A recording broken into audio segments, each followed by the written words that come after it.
2023, at approximately 10:48 p.m., Hamilton Police responded to reports of shots fired in the area of York Boulevard and Queen Street North. When officers arrived on scene, they located Daniel Musafiri suffering from a gunshot wound. He was transported to hospital where he was pronounced deceased. Through the course of the investigation, detectives determined that prior to the shooting, Daniel had been at Boulevard Billiards. After leaving the establishment, he was confronted by a suspect in the parking lot area of 103 Queen Street North. Following a brief verbal exchange, Daniel was fatally shot. The suspect then fled the area in a black Dodge Challenger. Since that time, members of the Hamilton Police Homicide Unit have remained actively engaged in this investigation. During the course of investigating another occurrence, detectives obtained new information that provided additional intelligence linking a suspect to Daniel's death. Investigators were then able to build upon the evidence gathered during the early stages of the case, which ultimately led to the identification of a suspect. As a result of this ongoing investigation, Eric Colaños, a 29-year-old Hamilton man who was already in custody on an unrelated matter, has now been arrested and charged with first-degree murder in the death of Daniel Musafiri. For more than 2 years, Daniel's family has carried the unimaginable weight of losing a loved one to violence. Our investigators recognize the profound impact his death has had on those closest to him, and we have remained committed to pursuing justice on their behalf. While no arrest can undo the pain of this loss, we hope this development provides some measure of relief to Daniel's family as the matter proceeds through the courts. We would also like to thank members of the community who came forward with information and supported investigators throughout this lengthy investigation. Their cooperation played an important role in advancing this case. I'll now take some questions. It was previously reported that this case was connected to Project Churchill, perhaps because of the location of the shooting, but can you clarify whether there was a connection? I can tell you from this investigation, we have no information that connects either the accused or the victim with Project Churchill or the HMS gang.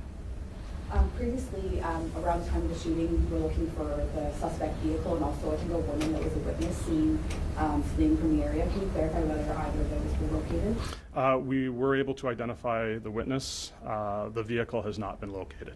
What about the weapon? The weapon also still remains outstanding. Do you have any information about what the nature of the interaction was or the conversation was before the shooting? The interaction would be evidence before the court, and I'm unable to comment on that. Did it happen inside the billiards hall? It was outside. Did they interact earlier in the night, or was that through their first meeting? There was a brief interaction, and then several minutes later, another interaction where the homicide happened. So both those interactions happened outside in the area where Daniel was shot? That's correct.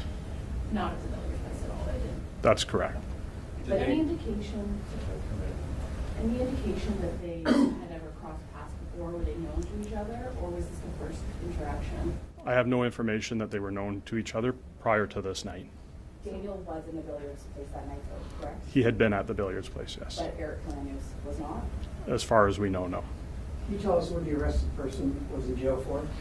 So he is awaiting sentencing on human trafficking charges. So was this like a random in the sense that they didn't know each other at all, but then they had this brief interaction and then Mr. Colaños opened fire? Like there was no, this was not targeted.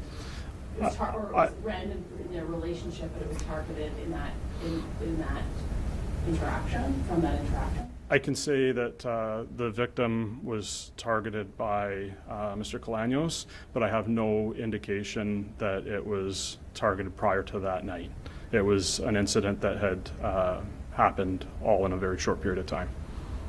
Mr. Colaños was the subject of a rope squad release less than a week after the shooting, where he was wanted for breaching parole, and then he was arrested I think a couple weeks later. Do you know anything about his movements after the shooting and whether you believe that his breaching parole was in connection to the homicide? Like, was he hiding out? So I know that at the time he was wanted on a parole revocation warrant. There were active efforts being made to locate him, and I don't believe that the parole revocation was directly connected in any way to this investigation. And just to clarify, so he was out on parole at the time of Daniel's murder? He was on parole, but he was wanted for breaching that parole. Prior to the shooting? Prior to the shooting, Okay. yes. He was on parole, but he had already, He had breached, but they were actively looking for him. at the time? Yes. So what is the reason, what is your theory, or what is your theory for why this happened? It was just... So beyond what I've already discussed, it would be evidence before the court, and I can't get into that. You can't say any more about the conversation or what they were discussing? Not at this time. Was this caught on video? We do have video evidence of the area that assisted the investigation. You don't have, do you have video of the moments that Daniel was killed? I won't comment on the specific video that we have as evidence before the court. How soon after the homicide was Eric Kleindick's identified as a person of interest or suspect? He was someone that entered into our investigation early on. However, it took a period of time to acquire enough evidence to lay a charge. The fact that he was in custody provided us with the extra opportunity to conduct the investigation without concerns for public safety. And that's because the Jordan clock starts ticking as soon as charged are laid, so it gave you that time. That's correct. Right. Have you been in contact directly with his family overseas? And I've spoken to some of his family in the recent days, advising them of the arrest. I can tell you that it does, help them to move forward. But I have been speaking to them. And can you talk about, how long Daniel has been here in Hamilton and about his life and his connections here? I don't have specific information about how long he had been in Hamilton. I do know that he did have a number of friends and family in the area that thought very highly of him. He was charismatic. He had a golden smile, contagious laugh, and they all deeply miss him. Can you speak to, what was the break-in, as you referred to it as, there was information that led you to the person that you arrested here? But what was the aha moment? What was the... I'm not going to get into the specific evidences before the court. Is there any indication that this is connected to any other shootings in Hamilton or any other incidents recently? There's no evidence to connect this homicide with any other shootings in the city. Yeah. Okay. No more questions? That's it. Thank you, Adam. And that'll conclude our news conference for today. Thank you so much for coming.